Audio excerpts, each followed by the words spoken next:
আসসালামু আলাইকুম। দিন যত যাচ্ছে পরিস্থিতি তত গোলাটে হতে যাচ্ছে। এবার গণভবনে ১৪ দলের বৈঠকে ডিবি হারুনকে নিয়ে আলোচনা হয়েছে এবং কঠোর কথাও বলেছেন। আপনারা সকলে জানেন বাংলাদেশে বৈষম্য বিরোধী কোটা আন্দোলনের ৬ সমন্বয়কে ডিবি উঠিয়ে নিয়ে গিয়েছেন এবং আটক করেছেন। তারপর তাদেরকে খাওয়া-দাওয়া টেবিলে বসে খাওয়া-দাওয়া করানো হয়েছে। এই ভিডিও সামাজিক যোগাযোগ মাধ্যমে ভাইরাল হয়।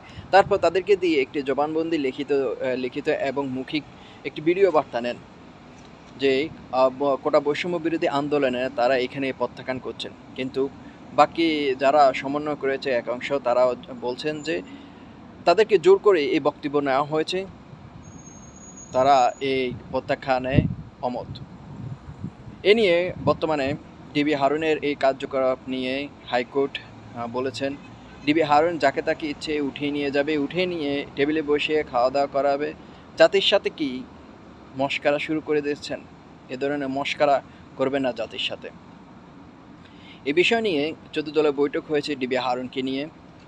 ডিবি হারুনের এইসব আলাপ আলোচনায় এবার একজন বাংলাদেশ ১৪ দলীয় বৈঠকে ওয়াকাস পার্টি মিনুন বলেন, সাংবাদিকদের বলেন, রাজনীতি কখনো আমলা দিয়ে নিয়ন্ত্রণ করা যায় না। রাজনীতিক নিয়ন্ত্রণ করতে হয় রাজনৈতিক বিদ্যে দিয়ে। তার কথাটি হয়তো যুক্তিক সুন্দর, কিন্তু ডিবি হারুনের এইসব কার্যকলাপ নিয়ে মানুষ ক্ষিপ্ত, দেশ বিদেশে মানক্ষুণ্ণ হয়েছে, এসব বলেছেন ১৪ দলীয় বৈঠকের নেতারা। ডিবি হারুনের আমি এখানে দেখতে পাচ্ছি ভবিষ্যৎ নিয়ে যে হয়তো ইতিমধ্যে সে চাকরিও হারাতে পারে। ডিবি হারুনকে নিয়ে দেশ বিদেশে এখন চর্চা চলছেন। এর আগেও ডিবি হারুনের কয়েকটা ভিডিও মানে অসামাজিক ভিডিও সামাজিক যোগাযোগ মাধ্যমে ভাইরাল হয়ে যায়। এটা কি সত্য আজও কি তার নাকি ফেক? এটা নিয়ে বিবেকীয় তদন্ত হওয়া দরকার।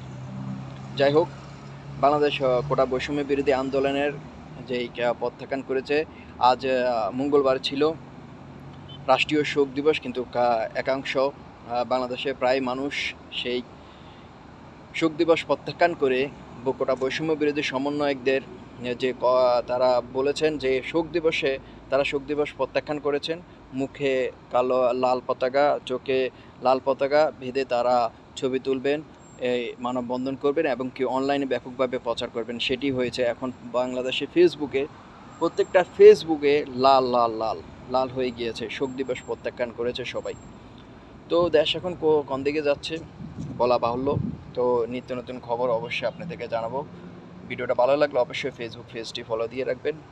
ভালো থাকবেন, আর ইউটিউবে যদি দেখে থাকেন তাহলে সাবস্ক্রাইব করে রাখবেন। ধন্যবাদ সকলকে। আসসালামু আলাইকুম।